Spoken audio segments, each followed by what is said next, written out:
Hi guys, my name is Nurul Hafiza binti Hasan, a second year of Bachelor of Human Resource. Today, I'm going to give an informative speech about education. COVID-19 pandemic had been caused largest global recession in history, with more than a third of global population at the time being placed on lockdown. So, in this video, we gonna discover what happened to education system in Malaysia due to COVID-19.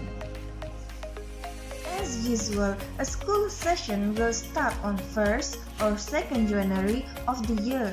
The same thing happened to year 2020, where the student goes to school at 2nd January in the whole country after a long break. But who knows? This norm didn't continue as usual because of the pandemic around the world. On 18 March 2020, our Prime Minister Tan Sri Muhyiddin Yassin declared that Malaysia will help Movement Control Order, commonly referred as MCO or PKP. This is a preventive way that introduced to people in Malaysia in response to the COVID-19. The main point of this way is to flatten the curve and break the chain. So, what happened to education center?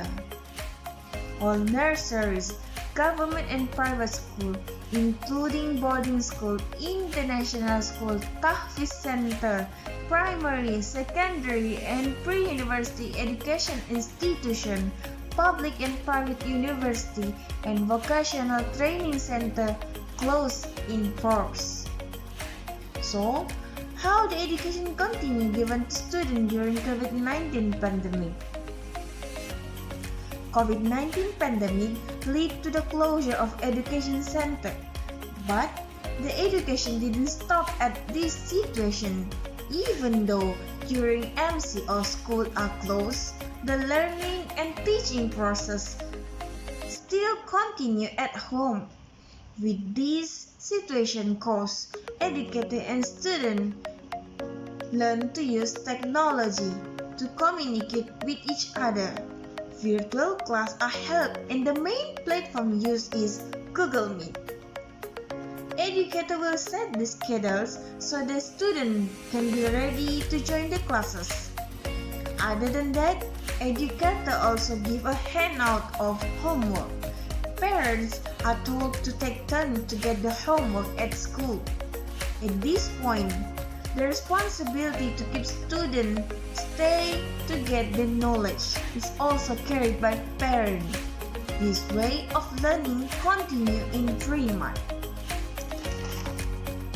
After 3 months of closure, schools are reopened during PKPP on 24 June, involving only the student that will sit for certain exam, for example, SPM, SVM, STPM, STAM, and another international test. Of course, before take this big decision, Ministry of Education already have a standard operation procedure that students must follow. The new norm has been introduced and should be practiced by teacher and student. For example, before entering school, body temperature checking should be done. If the temperature was taken higher than 37.5 Celsius or the individual have a symptom, should not allow to enter in the school. Besides that, all the tables in the classes are arranged with distance 1 meter from another table. The capacity of students in the classes should not more than 20 students. Students are also advised to always clean their hands, use soap and water. The using of sanitizer were recommended if soap and water is running. Even though schools are reopened, there are some activities that still not allowed to do so, such as sport, curriculum activities, or any form of assembly that may be difficult to maintain social distancing. Students who stay in hostel also have to make sure they in good condition. Only students that healthy allowed to stay in hostel.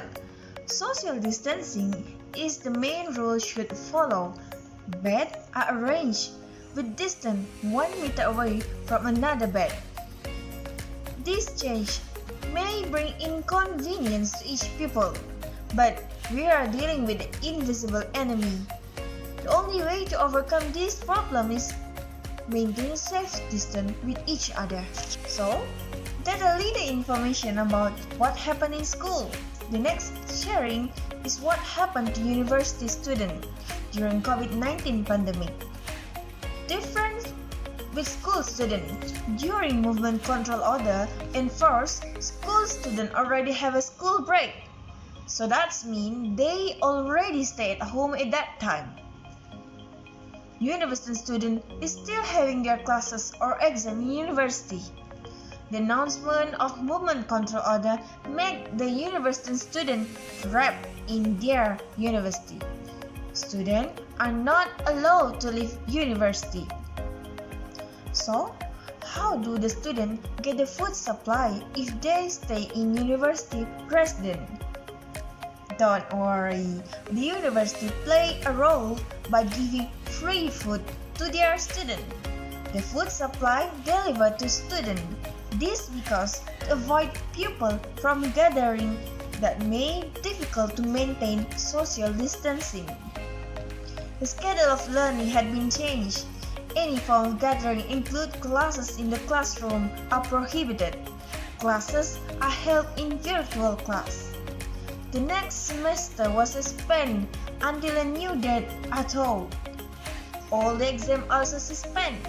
Virtual class are held but only for the current semester course only. The difficulty to find sanitizer at that time made University Kebangsaan Malaysia produce their own hand sanitizer for their students. It is given for free. Parents are told to not worry about their child because their children is being taken care of by the university. 18 March 2020 is the first day our Prime Minister Tan Sri Muhyiddin Yassin declared movement control order until 31st March. But this had been continued to 28 April 2020. Since the movement control order are held during Ramadan, many groups of students request to go back home to celebrate Hari Raya festival with their family, since they are already staying in university for about 1 month.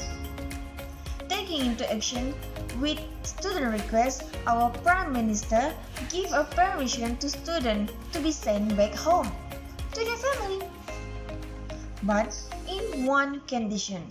The condition is to make sure the students are negative on COVID-19 test.